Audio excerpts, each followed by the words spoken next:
Yo, c'est Zuck. Vous avez peut-être entendu parler des personnes ayant frôlé la mort, de celles qui ont vécu des expériences de mort imminentes, mais aujourd'hui, nous allons encore plus loin. Nous allons vous présenter, dans cette vidéo, 15 histoires incroyables de personnes qui ont de manière inexpliquée ressuscité après avoir été déclarées mortes. Numéro 1. Une femme de 82 ans, vivant dans une maison de retraite à New York, a été déclarée morte par erreur.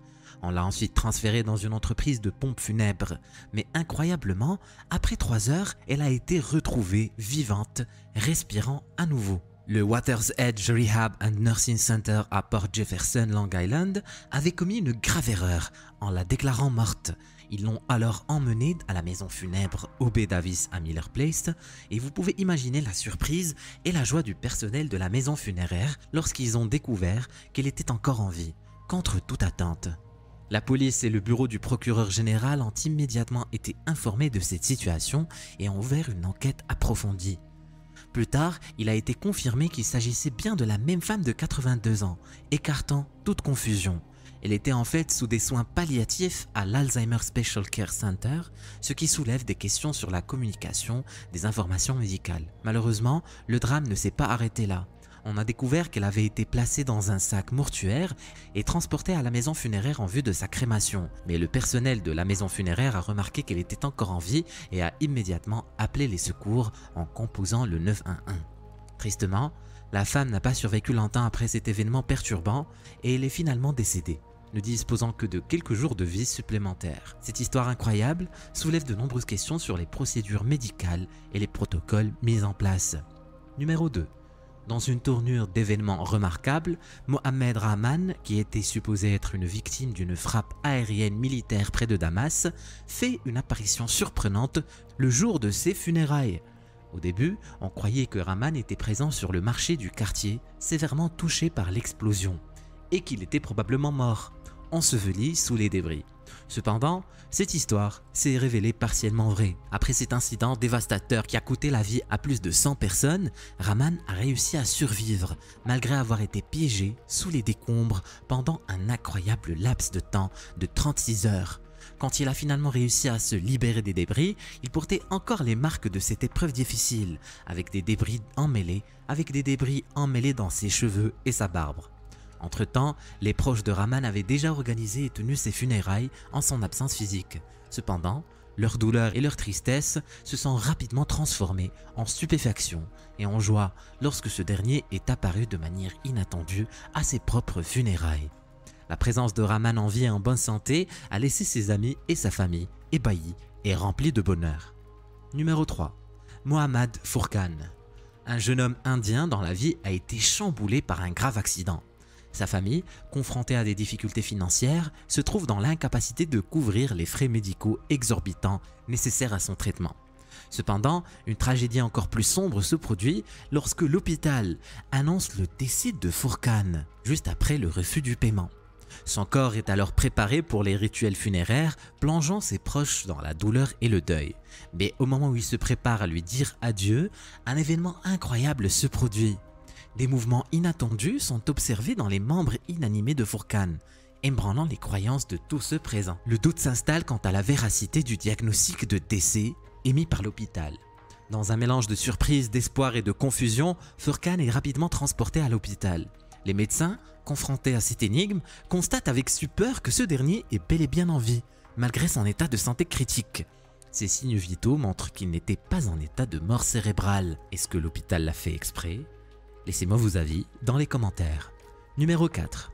Ce n'est pas un conte de l'ère glaciaire, ni un chapitre de la Reine des Neiges, mais c'est l'incroyable histoire vraie de Jean Hilliard, une femme de Jean Hilliard, une femme qui a été congelée et a vécu pour raconter l'histoire. Pendant 6 heures, à des températures de moins 22 degrés, le corps de cette dernière était gelé. Pourtant, miraculeusement, elle a survécu. La seule chose dont Jan se souvient, c'est l'obscurité totale, s'endormir et se réveiller ce soir fatidique de décembre 1980.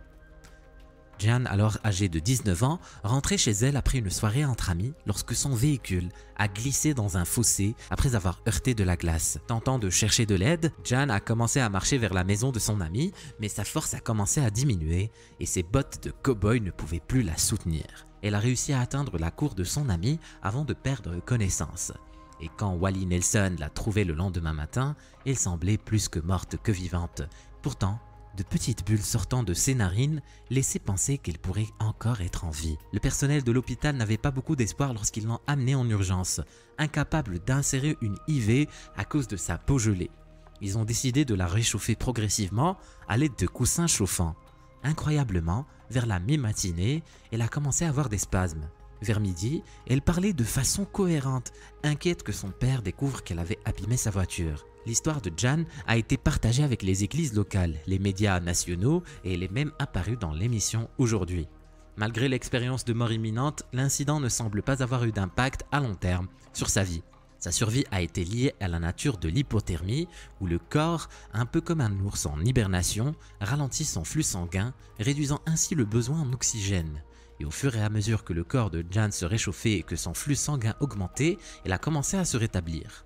L'histoire de cette dernière n'est pas seulement un témoignage de la résilience humaine, mais aussi un prodige médical qui continue d'intriguer les scientifiques et les médecins à ce jour. D'un bloc de chair congelé à un miracle vivant et respirant. Jan Hilliard est une véritable survivante. Numéro 5. Imaginez assister à des funérailles, pleurer la perte d'un être cher, pour découvrir plus tard que la personne que vous pensiez morte est en réalité toujours en vie. C'est l'histoire bizarre et véridique de Charolyn Jackson. Charolyn, une résidente de Philadelphie, âgée de 50 ans, était supposée être décédée et avait ensuite été enterrée au cimetière de Hamilton du Colonial Memorial Park. Mais dans un tour d'événements presque inconcevable, Charolyn n'était en réalité jamais morte. La femme allongée dans le cercueil le jour des funérailles n'était pas Charolyn, mais une étrangère qui lui ressemblait étonnamment. Les proches de Charolyn ont remarqué de légers changements dans l'apparence de la femme. Son nez était légèrement différent et globalement, elle ne semblait pas tout à fait elle-même. Malgré ces différences, ils ont écarté leurs doutes, supposant que ces changements pouvaient être le résultat du processus d'embaumement. Cependant, la réalité s'est avérée bien plus étrange. La femme qui a été pleurée, élogée et enterrée ce jour-là n'était pas Charolyn Jackson. C'était quelqu'un d'autre et Charolyn était toujours bien vivante, se présentant à un hôpital de Pennsylvanie des semaines après ses propres funérailles. Le choc et le soulagement ressentis par sa famille étaient incommensurables. Ce cas extraordinaire de fausse identité a laissé tout le monde stupéfait, soulevant de nombreuses questions sur l'identité des défunts et les circonstances qui ont conduit à une telle erreur extraordinaire. Numéro 6.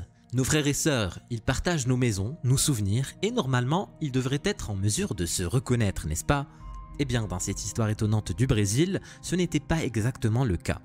Notre histoire tourne autour d'un laveur de voitures nommé Gilberto, dont l'apparition dramatique à ses propres funérailles a non seulement choqué ses proches, mais a également transformé un événement sombre en une scène de joie perplexe.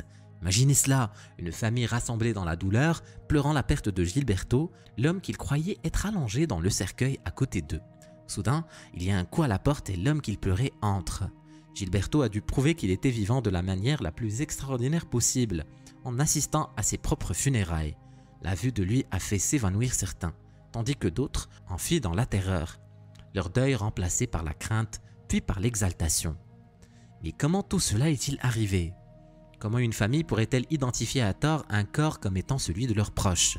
La réponse réside dans une coïncidence malheureuse et une ressemblance frappante.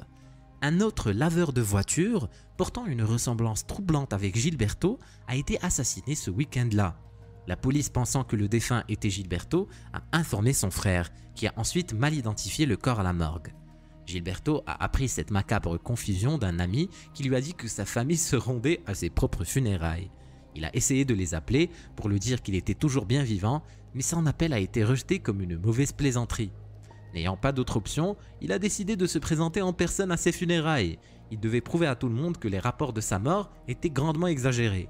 Il s'est ensuite rendu à la maison de sa mère pour rassurer ses proches qu'il était en effet vivant. Une histoire d'identité confondue, de révélations choquantes et en fin de compte de joyeuses retrouvailles. C'est un rappel que la vie peut être plus étrange que la fiction et que parfois les morts peuvent effectivement nous surprendre de la manière la plus inattendue. Numéro 7. Voici l'histoire d'une petite fille de 3 ans nommée Camila Roxana Martinez Mendoza, du Mexique. Camila était une enfant pleine de vie et de joie, un rayon de soleil dans la vie de sa famille. Mais un jour, elle tomba malade. La mère de Camilla, effrayée par la détérioration de la santé de sa fille, l'a emmenée en urgence à l'hôpital communautaire basique de Salinas de Hildal.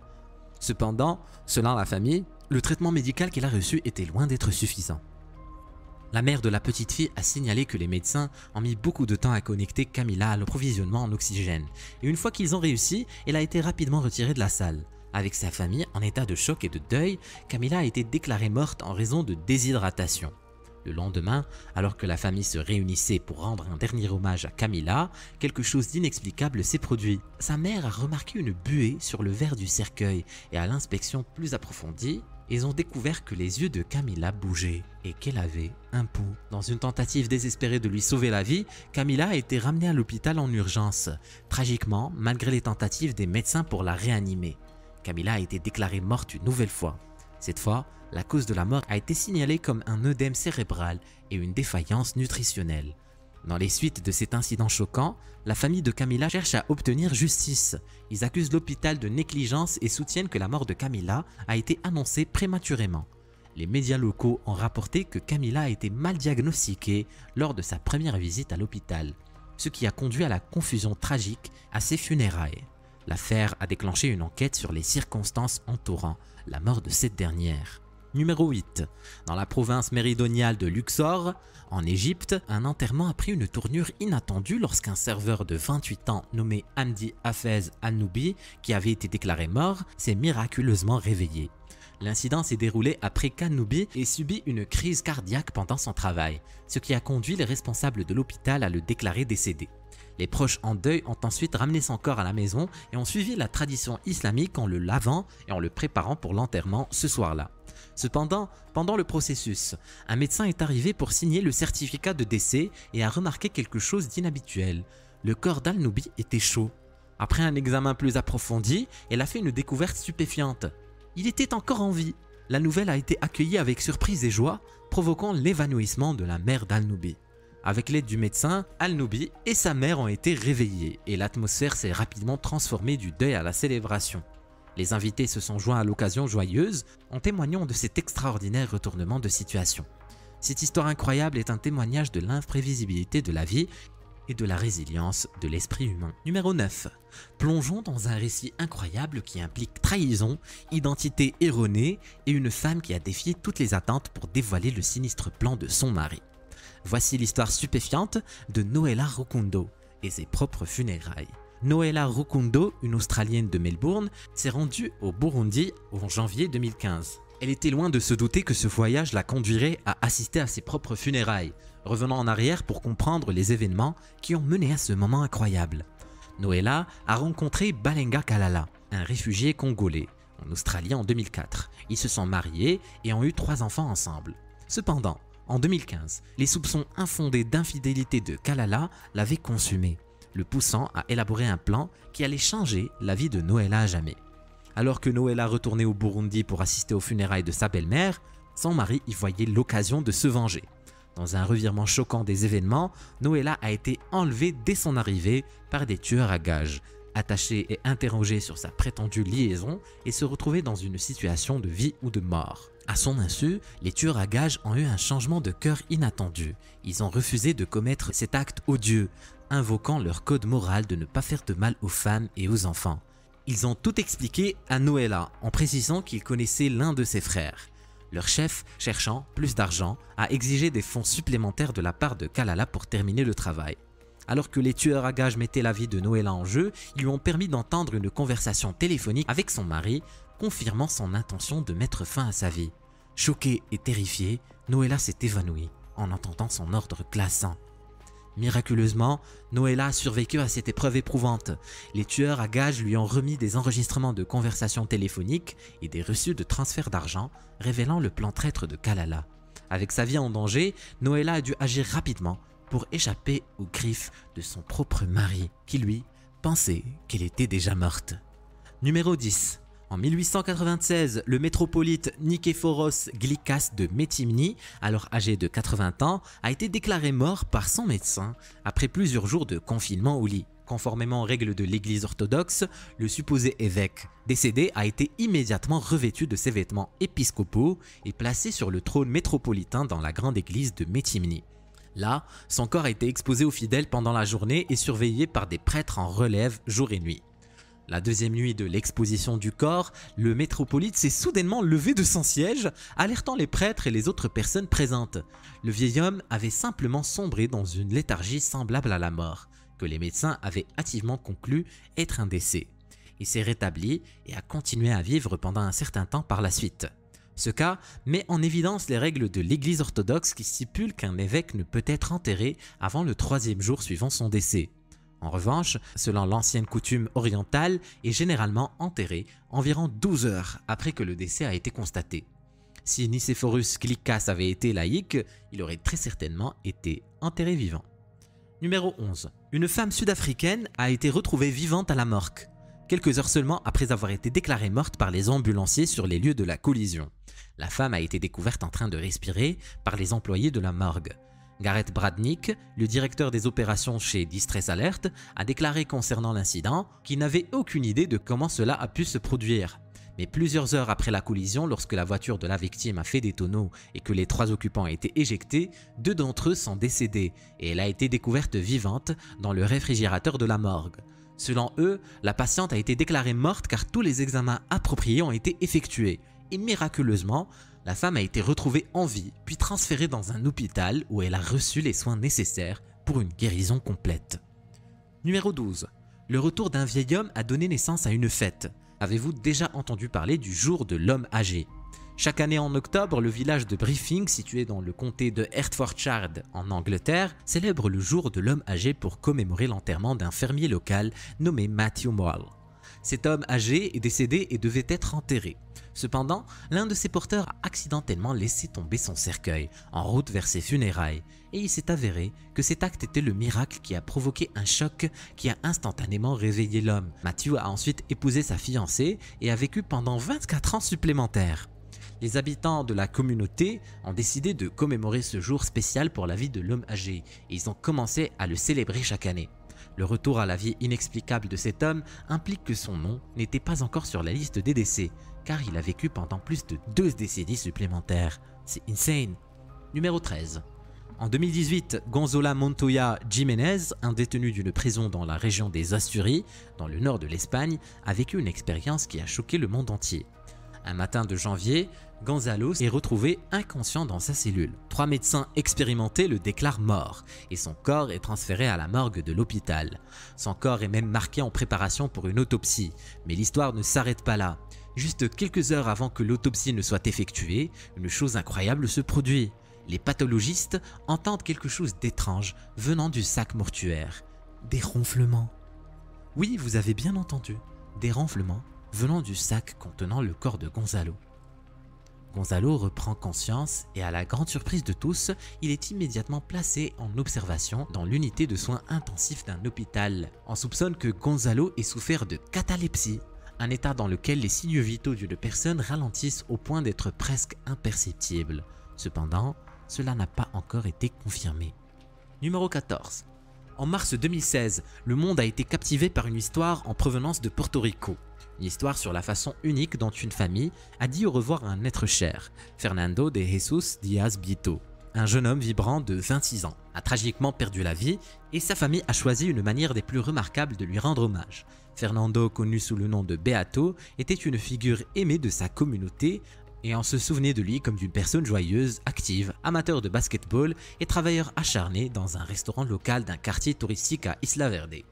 Mais le 3 mars 2016, Beato a été tragiquement assassiné. La famille s'est tournée vers la maison funéraire Marin à San Juan, réputée pour ses funérailles non traditionnelles. La maison funéraire pionnière des services de Muerto Parado, ou mort debout, organisait des funérailles uniques depuis 2008. Leur premier service de ce type consistait à attacher le corps d'une autre victime de meurtre au salon familial. La famille de Beato souhaitait lui rendre hommage de manière similaire. Les funérailles de Beato ont eu lieu le 9 mars 2016 et elles étaient loin d'être ordinaires. Il était positionné comme s'il était encore en vie, assis sur une chaise de la maison de sa mère, vêtu de ses tout nouveaux kakis et chaussures de tennis. Il était vu avec un cigare et une casquette noire, tout comme on le connaissait de son vivant. Pour surprendre la famille, la maison funéraire a même gardé ses yeux ouverts. Malgré les critiques initiales à l'égard de ces funérailles non traditionnelles, Marine, la directrice de la maison funéraire, a exprimé son intention de faire plaisir à la famille et de les aider dans leur deuil. La famille de Beato a vécu un profond bouleversement émotionnel lors des funérailles. Sa mère, qui était en proie à une intense douleur avant les funérailles, a instantanément paru plus heureuse en voyant son fils tel qu'elle se souvenait de lui. Malgré les critiques initiales à l'égard de ces funérailles, numéro 15. Alf Luco, un pasteur charismatique d'Afrique du Sud, est la figure centrale de cette saga. Le pasteur Luco, qui dirige l'église internationale des Alléluia Ministry, est connu pour son style de vie flamboyant et ses prétendus miracles. En février 2019, une vidéo a circulé en ligne montrant le pasteur Luco ramenant soi-disant un homme à la vie lors d'un service religieux. L'homme nommé Elliot était présenté dans un cercueil, apparemment sans vie. Mais après que le pasteur Luco lui ait imposé les mains et a prié, Elliot s'est miraculeusement redressé, vivant et en bonne santé, tandis que la foule éclatait d'émerveillement. Les spectateurs attentifs ont souligné qu'Elliot semblait bouger dans son cercueil même avant que le pasteur n'effectue son miracle. Les entreprises funéraires impliquées dans l'événement ont prétendu avoir été manipulées et il a été révélé que le corps d'Elliot n'avait en réalité jamais été emmené à la morgue. La controverse a grandi et l'histoire est devenue une sensation virale, entraînant une vague de mèmes et même un défi sur les réseaux sociaux, le hashtag Resurrection Challenge, où les gens ont rejoué avec humour le miracle. Ces serial killers sont tellement jeunes que c'est juste incroyable qu'ils soient en prison. Clique sur la vidéo pour en savoir plus. Vas-y, clique!